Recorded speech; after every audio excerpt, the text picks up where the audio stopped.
So hello everyone, मैं हूँ प्रेरणा और आज मैं आप सभी के सामने अपनी कैट जर्नी शेयर करना चाहती हूँ।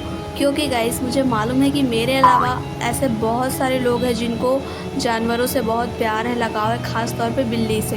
तो आज मैं अपनी वही जर्नी आप लोगों के साथ शेयर करना चाहती हूँ, क्योंकि पिछले कुछ सालों से हमारे घर पर बहुत सारी कैट आई, रही और चली गई। उनके आने का, उनके जाने का बहुत सारे रीज़न है। तो यही सारी चीज़ मैं आप लोगों के साथ शेयर करना चाहती हूँ, तो प्लीज़ वीडियो में लास्ट तक बने रहें। तो सबसे पहले की शुरुआत मैं करती हूँ 2019 से, क्योंकि 2019 में कोविड के बाद से हमारे घर में पता नहीं कुछ बिल्लियों ने अपना घर बना लिया था और एकदम से कब्जे जमा करके तीनों के तीनों अपनी मम्मी के साथ रहने लगे थे।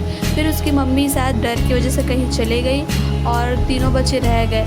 और उस शायद उस कुछ समय के बाद उसकी एक बच्ची हमारे साथ रही, पिछले 2 साल से रही, और उसका तबीयत अचानक से ख़राब हुआ और उसको हम लोग चाहते हुए नहीं बचा पाए, क्योंकि उस टाइम पे कोविड-19 चल रहा था। तो घर से बाहर निकलना, उसको डॉक्टर के पास ले जाना बहुत मुश्किल था।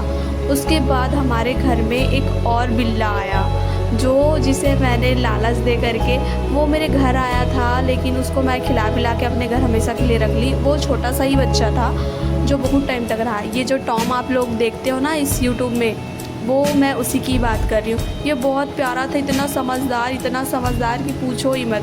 मेरा हर कहा मानता था, मेरा हर बात समझता था। पर अचानक से ऐसा हुआ कि उसे चोट लगी थी। इसे 1 साल से ज़्यादा हो गया था मेरे साथ, मेरे घर में रहते हुए, पर चोट लगी थी। उसका तबीयत थोड़ा सा वीक था। इसी बीच में वो घर से बाहर गया और अभी तक वापस नहीं आया। इसी वजह से मैं अपने YouTube में शॉर्ट्स वीडियो डालना भी छोड़ दी थी, यहाँ तक मैं YouTube ऑन करना ही छोड़ दी थी। उसके बाद मेरे घर में एक बिल्ली आई, अचानक से आई, पता नहीं किस रास्ते से कैसे आई, क्योंकि उसका आवाज़ ही सुनाई दे रहा था। और वो एकदम छोटी सी क्यूट सी बच्ची थी गाइस। जो ये वाइट कलर की कैट दिख रही है ना, मैं उसी की बात कर रही हूँ। तो ये मेरे घर में कुल 3 दिन तक रही और बहुत परेशान करती थी, बहुत शोर करती थी, लेकिन सोते टाइम बहुत क्यूट लगती थी। और 2 दिन तक तो मेरे साथ मेरे बिस्तर में सोई है। पर पता नहीं इसकी मम्मी आती थी, इसको दूध पिलाती थी और चली जाती थी। इसी वजह से ये अपनी मम्मी का आने का वेट करती रह गई और बहुत चिल्लाना शुरू कर दी। और अचानक से एक दिन ऐसा हुआ, चौथे दिन, कि इसकी मम्मी आई, इसको रास्ता बताई और अपने साथ ले गई। उसके बाद से ये कहाँ गई पता नहीं चला, अभी तक वापस नहीं आई। और मैं इसे ढूंढने की भी कोशिश नहीं की, क्योंकि ये लोगों से इतना अच्छे से मिलजुल जाती थी कि कोई भी अपने घर में इसको आराम से रख सकता था। इसके बाद मेरे घर में मेरे मामा के बेटे लोग का कॉल आता है कि दीदी हमने 2 बिल्ली के बच्चे रखे हैं, पता नहीं वो कहाँ से कैसे आए, नहीं मालूम।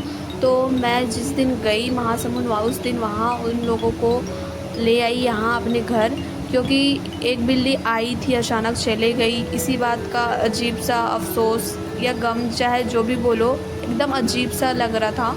तो मैं उन दोनों को, भले ही मेरे को परेशान करे, जो भी करे, मैं ले जाती हूँ बोल के ट्रेन से। ये देखो, ये बक्सा है, इसी में है, मैं उसको उठा के लेके आई। दोनों के दोनों शांति से बैठे हुए थे, क्योंकि ये बॉक्स बहुत बड़ा था, तो वो आराम से सोए हुए थे। और घर आने के बाद इसको अनबॉक्स करने के बाद मेरे घर वाले भी सरप्राइज़ हो गए। सो गाइस ऐसे ही क्यूट से कैट वीडियो देखने के लिए हमारे यूट्यूब चैनल को सब्सक्राइब एंड सपोर्ट करें। तो गाइस मिलते हैं नेक्स्ट व्लॉग में, तब तक के लिए बाय बाय।